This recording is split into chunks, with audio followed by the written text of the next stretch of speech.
శ్రీ లలితాంబికాదేవి జ్యోతిష్య పీఠం.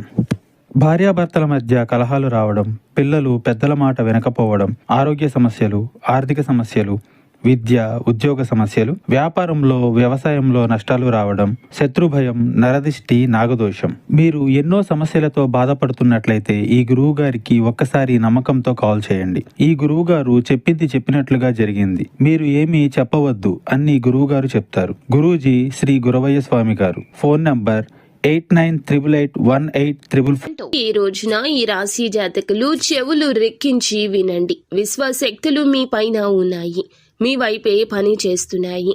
జరిగేది ఇది. ఏం జరగబోతుందో వీడియోలో విని తెలుసుకుందాము. వీడియో నచ్చితే తప్పకుండా ఒక చిన్న లైక్ చేసి మమ్మల్ని సపోర్ట్ చేయండి. ఇక ఆలస్యం ఏమాత్రం లేకుండా వీడియోలోకి వచ్చేద్దాము.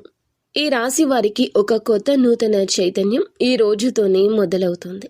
మెలకువతోనే ఈ రోజుని గమనించండి. చంద్రుడు తుల రాశిలో విహరిస్తున్నాడు.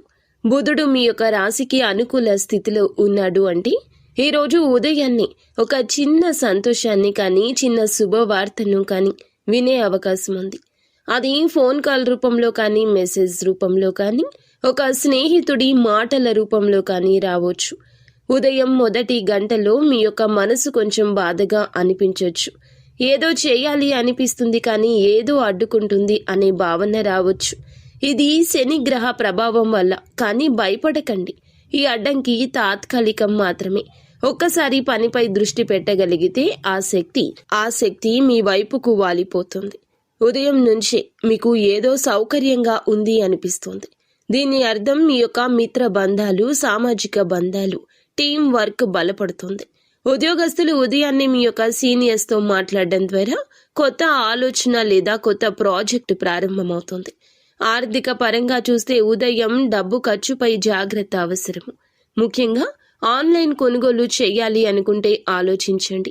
కొన్ని అనవసర ఖర్చులు జరగవచ్చు. ఈ ఖర్చు మాత్రం తర్వాత లాభంగా మారుతుంది. నిరుత్సాహం అవసరం లేదు. ఇక ప్రేమ సంబంధాల విషయాన్ని గమనిస్తే ఉదయం స్నేహితుడు కానీ, ప్రియమైన వ్యక్తి నుంచి కానీ చిన్నపాటి మెసేజ్ హాయిగా ఉంటుంది. ప్రేమలో ఉన్నవారు మరింత సంతోషంగా ఉంటారు. మధ్యాహ్నం చూస్తే 12 గంటల నుండి 4 గంటల వరకు సమయం చాలా శక్తియుక్తవంతమైన సమయము. విశ్వశక్తులు మీ పైన ఉన్నాయి అనే వాక్యం ఈ సమయానికి సరిపోతుంది. సూర్యుడు 9వ భావం మీద తన దృష్టిని పెట్టాడు. అదృష్టం మీకు వెనక నుంచి తోడుగా ఉంటుంది. ఈ సమయంలో చేపట్టే పనులు ఫలిస్తాయి. చక్కగా ధైర్యంగా ముందుకు సాగండి. ఇష్టదైవ నామస్మరణ నిత్యము చేసుకోండి.